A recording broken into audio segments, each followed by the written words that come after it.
So I recently did a video talking about 2018 anime that I would be watching for the fall season. One show in particular that I didn't mention was a little show called Death to All Jews. It's lurking in nothing wrong.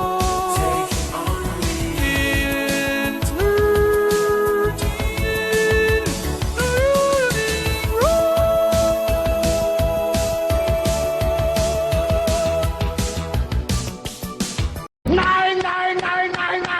wrong. Now, Hook-Nosed Juice Slayer over here, this show's just what the doctor ordered. I've been aching for a show where they unapologetically slaughter inferior breeds of humans and cremate them because of how fucking inferior they are and— That's not what the show is about. Huh?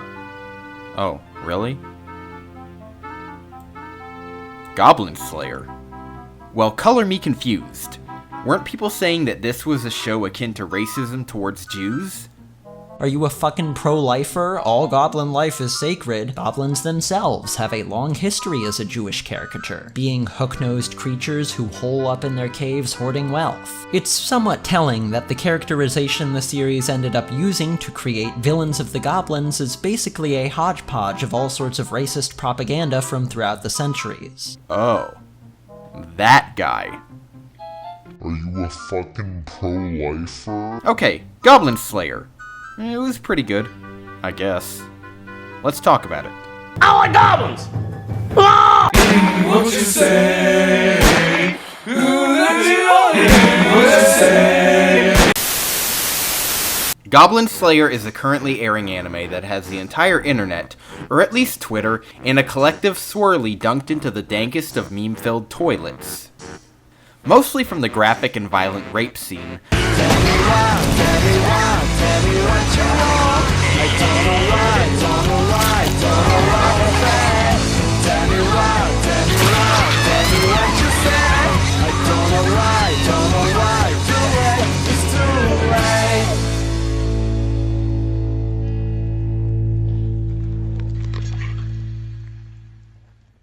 Damn, she had a fat ass. Oh, hell no! Actually, you know what? That really didn't show very much at all. At least in terms of rape. That fucking sucked. Now, the reason that I'm making this video isn't just because I wanted to make a first impressions video of the first 2 episodes of Goblin Slayer, but also to address some of the comments going around about things like said rape scene, but mostly the former. And one of the very first things that I liked about this anime is the fact that the adventuring party is actually just like your typical harem anime cast. You have the MC who's bland as fuck traveling with a group of girls, and he may or may not have a special power that no one else has. Or he might have gotten one later down the road if he was the MC. You have the thick but fit girl who probably lost to the MC in a fight, and now wants to suck his dick. You even have the thick, brainy bitch who probably was expecting a little more from her first time traveling with adventurers than dying from her first time getting penetrated from just the tip. And then you have this kid, the resident lolly of the group that the MC pulls in with his charming but bland personality. And in all honesty, this makes for a pretty fucking boring cast. So, can you tell me who the main character of this anime is? Is it you? Yep.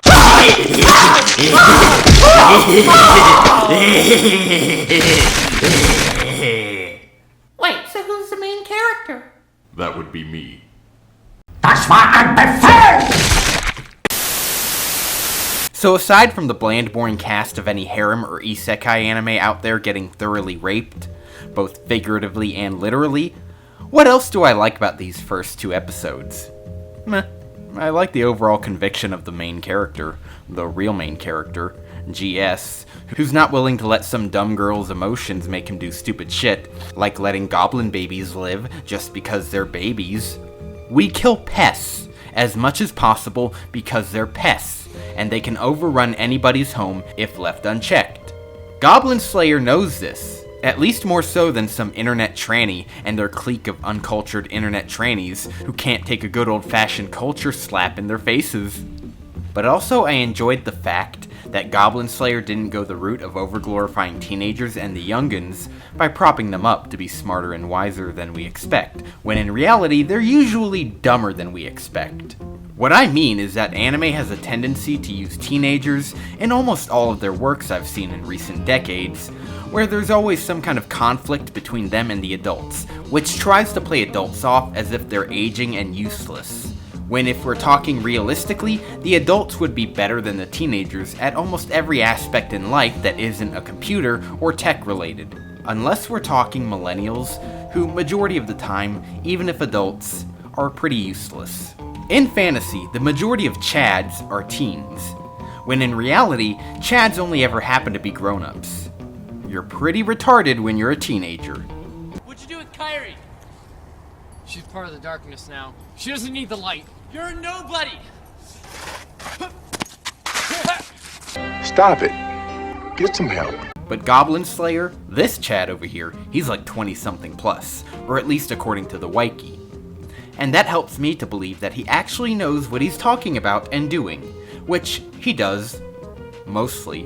Why he doesn't use an antidote? I don't fucking know. Why is the poison acting so fast that she can't be saved? I don't fucking know. Why did only the knife have poison on it and not the fucking arrow? I don't fucking know! But them's just minor nitpicks. From the get-go, we can see that Mr. Slayer kind of... well, he kind of just... I don't know. He's... doesn't really... You know what, let's just ask him himself. I hate Goblins. all of them.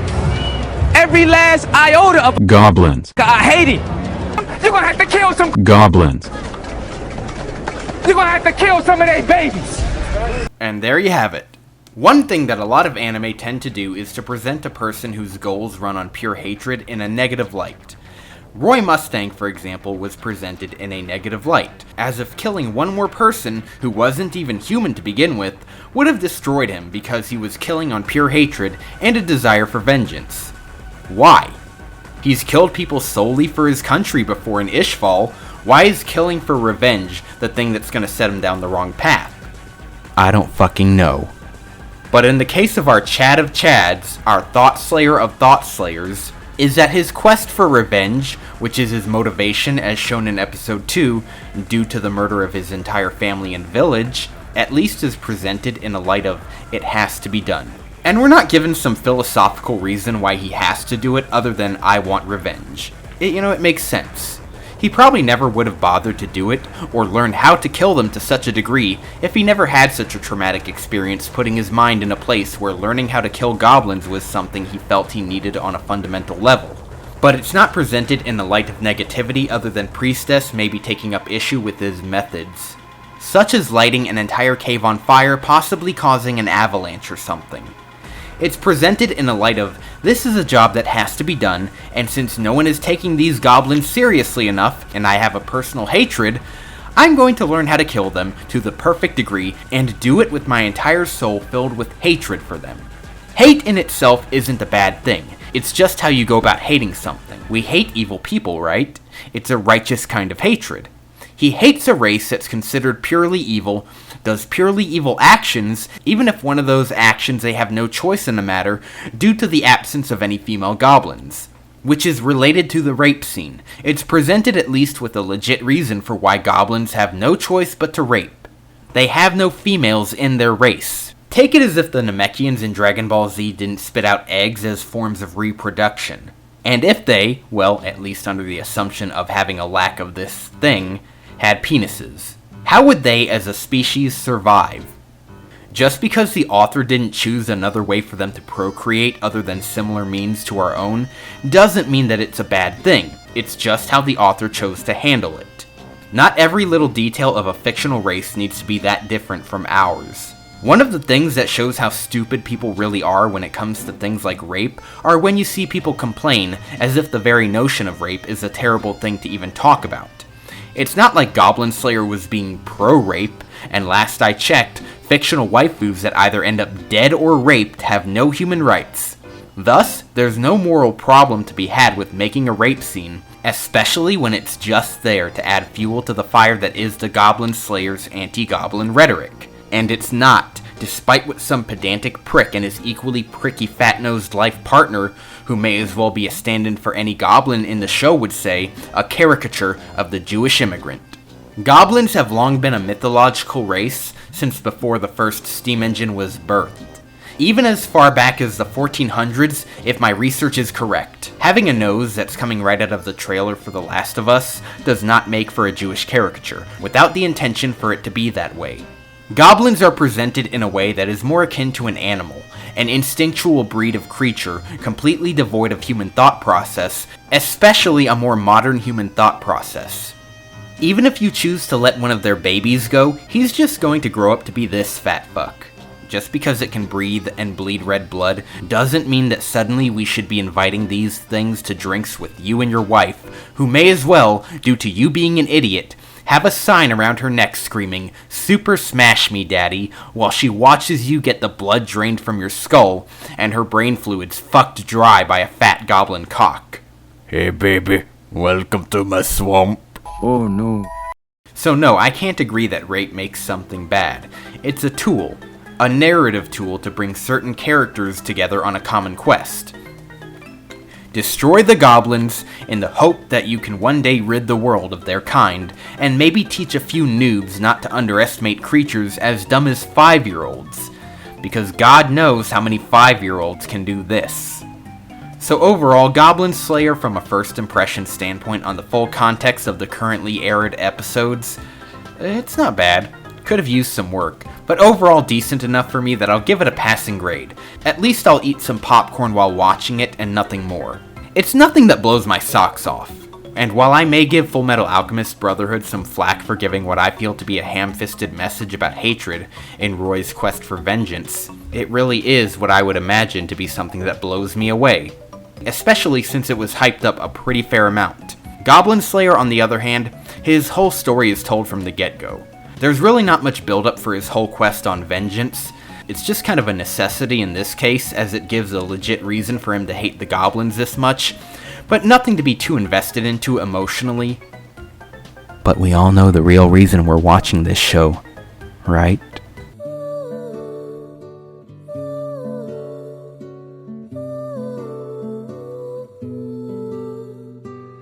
Wrong!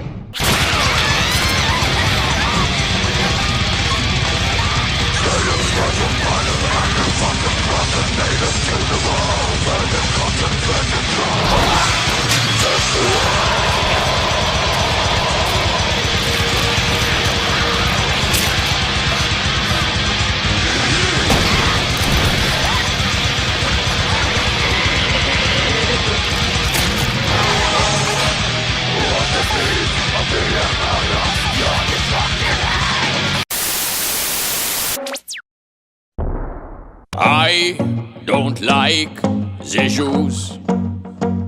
I'm guessing that they don't like me too. And you can tell me if I cross the line or if I'm racist. I try to keep an open mind. I put them all into a camp, but it's my concentration that wasn't really